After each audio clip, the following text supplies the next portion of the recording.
Hi, this is Dennis with CFO on the go. Hey, thanks for filling out that form. I'm gonna try and keep this pretty short, probably 10 or 12 minutes. Usually never happens, but I tried, and we should come pretty close to that. Um, this is Sage 100. If you have never seen it before, uh, this is it. It's called icon driven. These are all customizable so that each individual's desktop will look different. So this is the reports that I like to look at in the project management area, and that's why I have them on my screen. If you want to take some off, easy to do. So very easy to use, user friendly to navigate. I'm going to start at the top. I'm going to go in here to estimating and scheduling.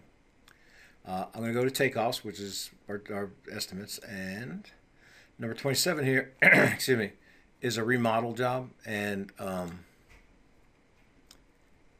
this actually has several phases to it, and so they wanted a quote for kitchen remodel, a bath remodel, office addition, and some items on a T&M. So I'm just going to go to kitchen remodel. And then in kitchen remodel, I had multiple bid items. So this is I just go to finishes here. So this is finishes, okay? This may be a lot more detailed than you're accustomed to, and it may not be. So I'll walk you through from a high level of detail. And so this is a cabinet installation.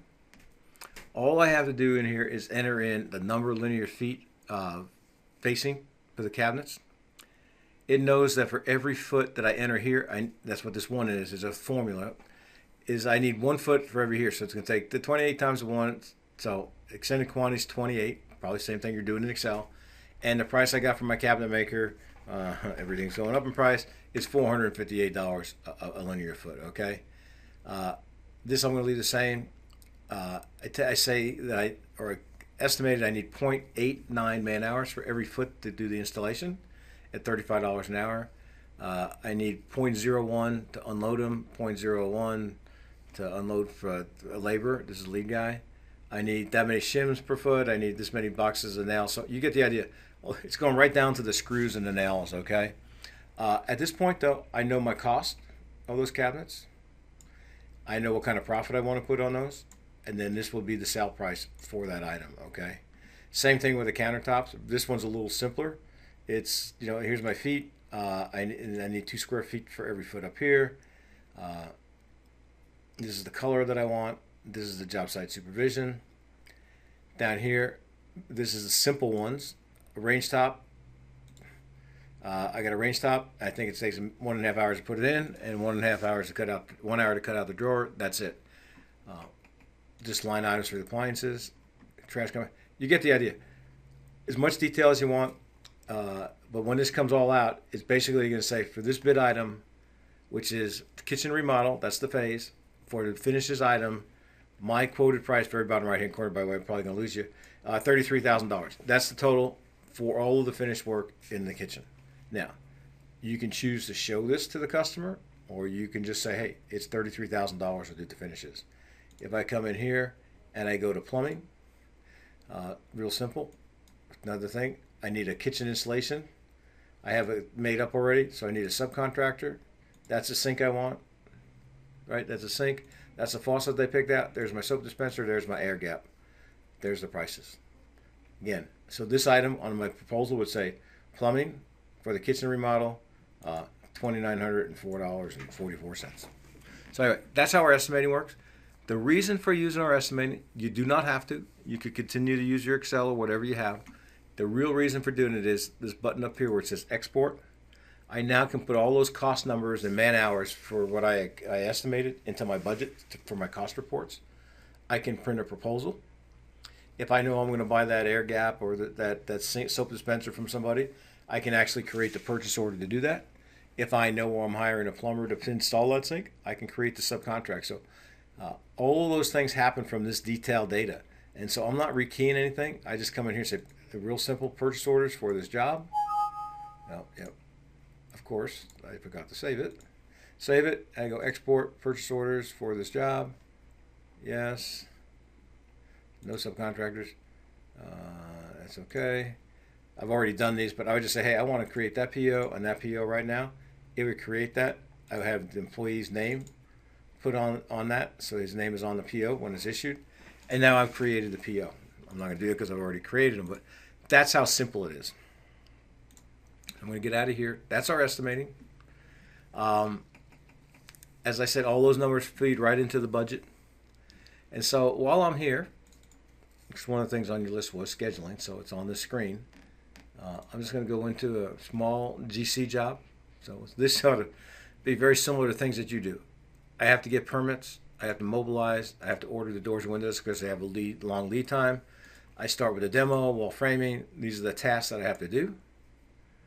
This is how many days each of those tasks is going to take. Obviously, a guess at this point. Whether I'm doing the item with my own crews or a subcontractor is going to do that item of work. So I've identified whether it's an installed by ourselves or by an outsider. At that point, I get what your customer has seen, and that's the Gantt chart.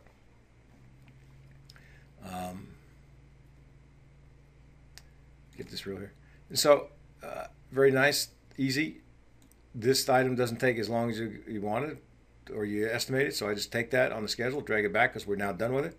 And as you notice, everything here slid back on that schedule. Now, typically it doesn't go that direction. It goes more like this. It took a lot longer than we thought, and now everything is pushed out. So now I know I need to identify those items that are pushed out, notify my subcontractors that they don't need to show up next week. They need to show up the week after, and we have reports to do that. So that's how ours works. This can be printed out, so it's really nice to show to an owner.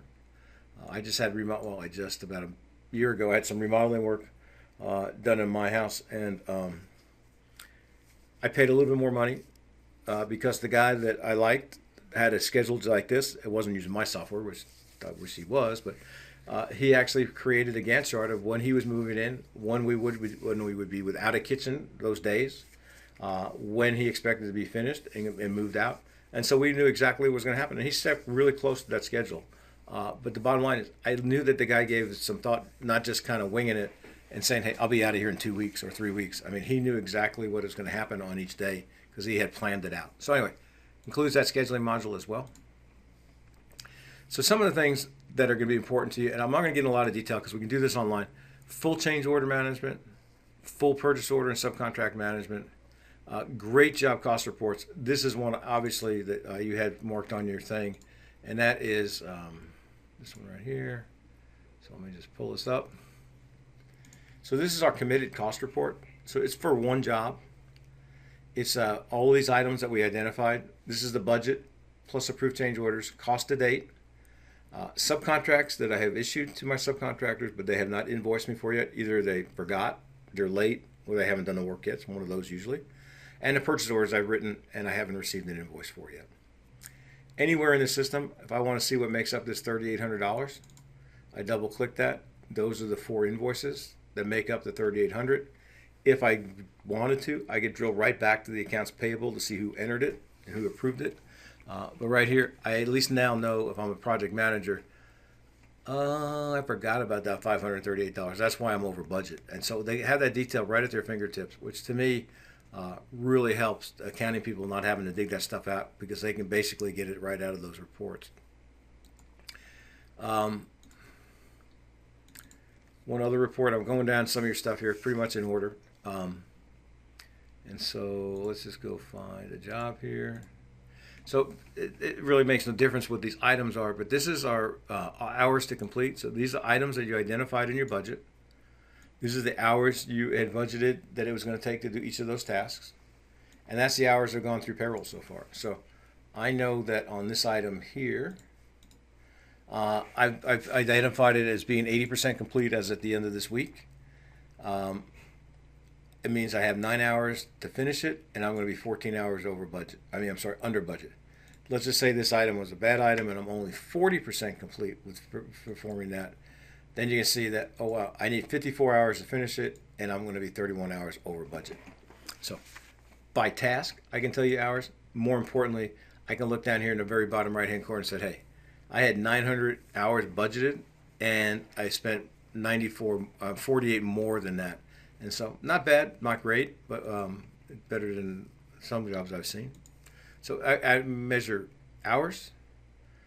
I measure this, and this may not be as appropriate for you, but I'll show it to you. Very simple. I had a job where I had to build and install cabinets. This is my budget. it happened to be 50 linear feet. So very simply, on this right here, that was my payroll cost with burden. I've got 20 of feet installed as of Friday. I budgeted $15 per foot, and it's actually costing me $14.85 a foot. So again, a couple other columns here, what remains and the cost to complete and what you'll be over. But bottom line is, as I prepare future bids, if I'm saying, hey, I budgeted 14 and it's only costing me 11, and that's consistent over jobs, I can now lower my price a little bit and get a little bit more work and still be making a decent profit. So you'll have that information to make really good decisions on costing going forward. Again, there's so many things on here. So accounts receivable, full-blown time and material billings. I'm just going to print you a couple here. Let me just open this up. And one of the things you're going to notice with Sage 100, we don't ever give you one version of any report. There's multiple here. So this is time and material invoice by cost code with the employee and their hours. And so I only have very many in here, so I'm going to pull them all up. So this happens to be for job 12. And so for my rough framing, I had 2 invoices from those 2 people. That's my framing labor. These are the guys that work, the day they worked, the hours they worked, and the rate that I negotiated to charge them. And if I scroll down here a little bit, it'll come up and say, hey, on this I have $7,900 worth of cost. I negotiated, I'm sure you'd like this number, you negotiated a 38% markup. So here's your invoice total for almost $11,000. But here's all of the detail invoices detailed out of the cost that was incurred. So a great report to give owners. And if you want, we have another version of those reports that actually hides the markup so they don't see it. Going through a couple things here, but going to come up on my time limit. Is security great in this system? So if I'm on this item right here and I hit my function 7 button, I set up groups of people so I can say, you know, only the owner and the estimator is allowed into that menu option. So I would click those. And then if I come here and open this up and I click this and I hit my F7 button, those are the only 2 people into that menu option, and you're going to know what I'm going to do next. And here's all the reports. Only person that's allowed to look at this report is the owner. Okay, but each menu option has security by work groups. So anyway, that's the software in a nutshell. Love to show it to you in more detail when you guys have more time. Lots of online training classes. I went through a list this morning. There's probably in the pre-recorded classes, there's somewhere in the neighborhood of 50 plus classes. They're about an hour to an hour and a half each. You're never going to take all of those, but a lot of people take at least the core accounting and the project management ones. I don't recall what system you're on, and I don't see it in the notes. If it's QuickBooks, we have the ability to retrieve a lot of data from QuickBooks. Open payables, open receivables, all that detail can be moved in electronically. Your list of vendors and all of their contact information and what have you can be moved in. Same thing with clients, jobs, employees, cost codes. You would call them items in your case. All that stuff can be moved in electronically. So nobody's going to be sitting in front of a typewriter typing all this stuff in. We can move a lot of it in electronically. So anyway, and I wouldn't have put that last one on there is we do have 1,300 customers that we work with on the Sage 100 product. So we're really comfortable doing this. We've got 11 consultants on the Sage 100 product. So we definitely can handle you. We'll be assigning you a specific consultant, but sometimes they're busy because they're with other clients. We always have a backup if there's a crisis. And then Sage also offers tech support, which is part of their maintenance agreement, which gives you access to tech support from 6 a.m. to 5 p.m., 5 days a week on an 800 number. And they are based in the U.S., and so you have access to those guys as well. So anyway, if this is the kind of thing you're looking for, then give me a call. We can set up a web demo. I can show you more, answer a lot of questions you may have, or look at specific reports that you're looking for. But if this thing was made for one type of contractor, it's what I call a general contractor / remodeler, because it handles all the paperwork and it allows you to prepare a very detailed and professional looking estimate, and it's going to give you great job costing as the project is going on. Anyway, thanks for your time.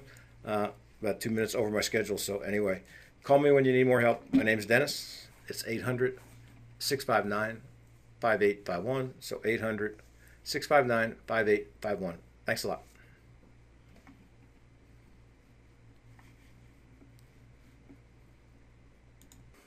Hey, Kathy, Dennis. after I hung up with you, I think this is the easiest way to do it. Tell me if this won't work for you. I did a query. So I just it's called it's payroll records by employee for Joe. But anyway, if I go in here and I edit this, let me open this up a little bit. So down here, it's going to sort the records by employee, by record number. Actually, not by it's going to be by check date. The gross pay, regular pay, overtime pay, premium pay, vacation pay. I didn't know if you need that, but you can always edit these queries. But I set it up like that.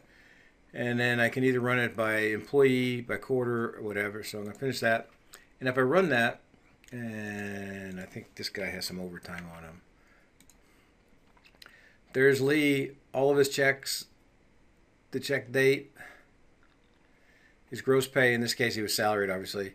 Here he has regular pay, but that would give you your totals. There's his gross pay, there's his regular pay, overtime pay, premium pay. So the issue is, obviously, you probably know this, is that you're going to have to run this on the current year. You'll have to go back and run it on the archive company, and you'll have to go run it on the archive company before that, because you don't have 3 years worth of payroll records anywhere. So once you create that query, though, it's just one mouse click, got that thing, and then I would just, you could print it, or you could just save it to a file. But I would just print it and scan it and send it out, or save it as a PDF.